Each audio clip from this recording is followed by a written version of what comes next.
चली जाओ यहाँ से।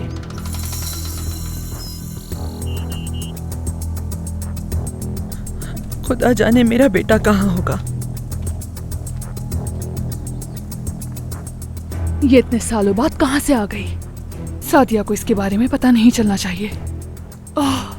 और अगर करीम को पता चल गया तो ये दोबारा जरूर आएगी।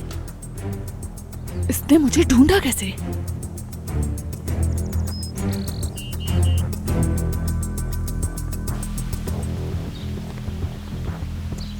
Good morning mom. Good morning Sinan. 2 दिन से तुम्हारा चेहरा नहीं देखा। कहाँ थे तुम बेटा? एग्जाम से पहले ज़रा मैं दोस्तों के साथ तफरी करना चाहता था। ये तो अच्छी बात है, लेकिन फिर भी पढ़ाई छोड़ भी तो नहीं सकते ना। बिल्कुल नहीं मॉम। मॉम, आप ठीक है ना? ये क्यों पूछ रहे हो तुम? मुझे आप कुछ उदास लग रही हैं।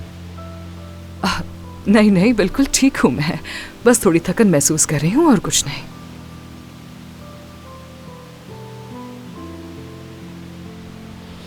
अगर आप चाहे तो पार्टी कैंसिल कर देते हैं। आप जानती हैं ना, मुझे इन चीज़ों में कोई भी दिलचस्पी नहीं है।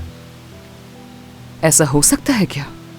और अगर तुमने कैंसिल करने का सोचा भी तो तुम्हारी बहनें ऐसा नहीं करने देंगी। बहुत एक्साइटेड हैं वो इस पार्टी को लेकर।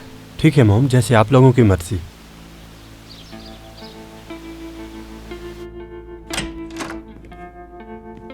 बैरन, क्या अली कल शाम देर से गया था? हाँ, क्यों? मेरी एक दोस्त के भाई को उसकी नई जगह की सिक्योरिटी के बारे में उससे कुछ बात करनी थी। हमारी कंपनी में काम करते हुए किसी दूसरी कंपनी में काम कैसे कर सकता है? क्यों नहीं कर सकता? अगर मैनेज कर ले सब कुछ तो कहीं पर भी काम कर सकता है। वैसे ये तुम्हारे लिए अच्छा मौका है बैरन। कॉल करके काम का पूछो। इस तरह उसे लगेगा कि तुम उसकी फिक्र करती हो। ये सब कुछ तुम्हें अली के करीब कर सकता है। ये बेवकूफ़ों वाली बातें मत करो मुझसे। अली के करीब क्यों होना चाहूंगी मैं? क्यों ये सोचती हो कि मुझे उसकी फिक्र है? अगर तुम्हें उसकी मदद करनी है तो करो।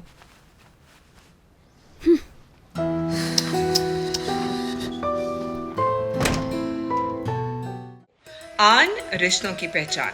Don't forget to subscribe to our YouTube channel for more entertainment.